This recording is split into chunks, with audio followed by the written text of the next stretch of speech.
Alexander Azadgan, welcome to you. Thank you very much indeed for joining us. In this interview, I intend to pose some of the most debated questions in recent years.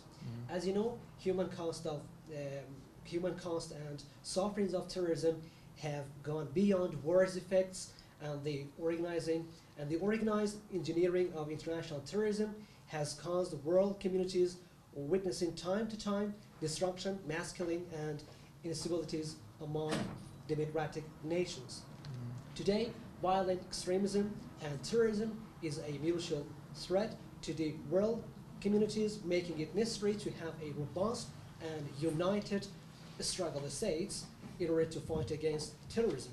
On the other hand, fighting against terrorism itself has received multiplied awareness to carefully examine what works and what does not in fighting it.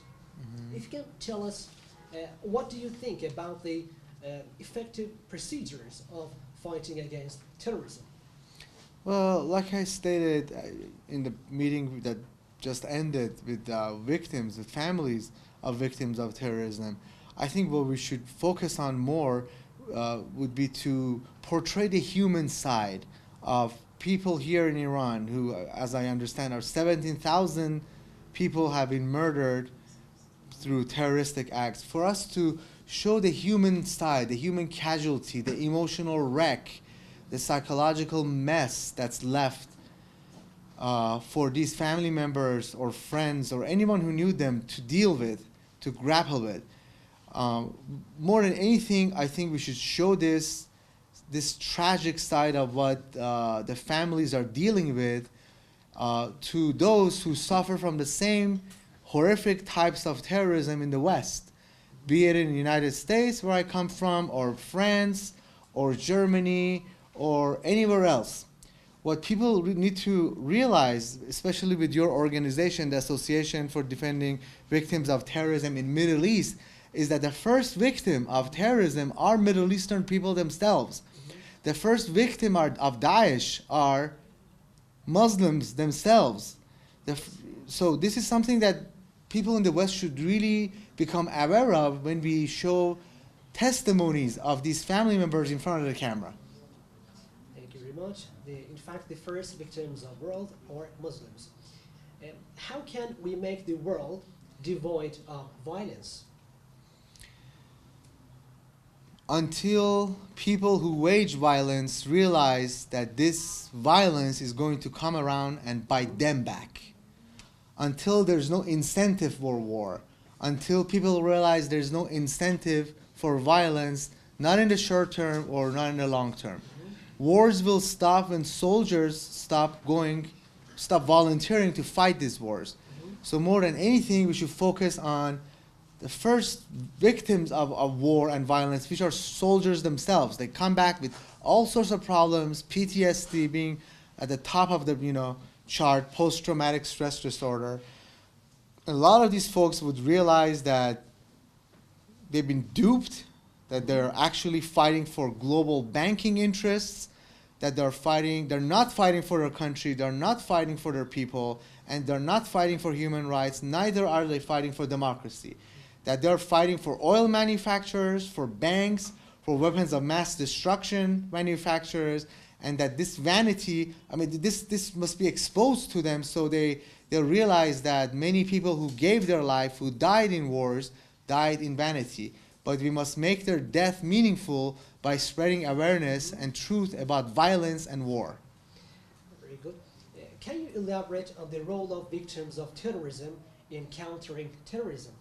Yes, they could. The victims of terrorism can express the human side of their suffering, and on the same token, show the absolute brutality of the effects of terrorism, using terror, using fear, using paranoia, using anarchy in order to reach a political solution is not even effective. I'm not even going to say it's inhumane. Of course it's inhumane. Of course it's violent. Of course it's evil. But it's not even effective politically. When these people, back in the day, back in the 60s and 70s, those generation of terrorists used to get engaged in terrorism in order to make their cause visible to the world.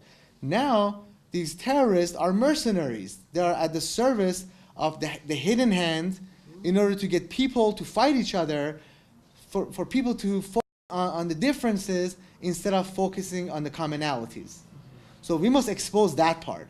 We must expose that these people are mercenaries, and we must really focus on the real enemy. Who's really behind this? That these terrorists themselves are a tool. They're a tool, but we have to focus on who's the actual tool maker and who's actually operating that tool from behind the scenes. Yes, indeed. How can we reveal the clandestine scenario of terrorism to the world communities? Nowadays, with the flow of information, with the advent of independent media, alternative independent media, or if not independent, definitely alternative, a lot of truths are exposed right away. Years ago, it would take 40 years for a book to be written to expose a certain act. Now, because of this fast flow of information and the technological tools that we have at our disposal, social media, all sorts of independent alternative media on the internet, be it audio, be it visual, be it written, truth is spread much faster than before. So that's one way to expose the clandestine nature of terrorism today. How do you assess the responsibility of mass media in providing justice for terror victims? Yeah, the mainstream media is complicit in starting wars. The mainstream media is complicit in creating fear, in creating terror, because they're not providing the truth. They're only helping in fear to spread. They cover stories nonstop. People who are watching it for hour after hour are traumatized just as much as the people who were present when this evil deeds took place. So I have no faith whatsoever when it comes to mainstream media. Because I have no journalistic integrity, none whatsoever. They're in alliance with the people that are supporting these terrorists to do these evil things. So the hope is in alternative media. Alternative, independent, non-corporate media, non-mainstream media. The youth is watching that.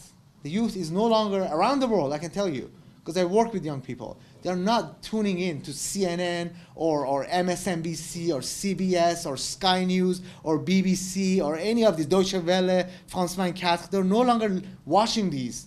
Older people who have less access to modern technology do, but the youth are watching the news on their smartphones, and they'll choose what source they want to watch it. Alexander, I appreciate your dedication and commitment to be in this interview, and again, I thank you very much. Thank you, and thank you for the association. Thank you for your invitation, and I especially thank the Association for Defending Victims of Terrorism in the Middle East. You too.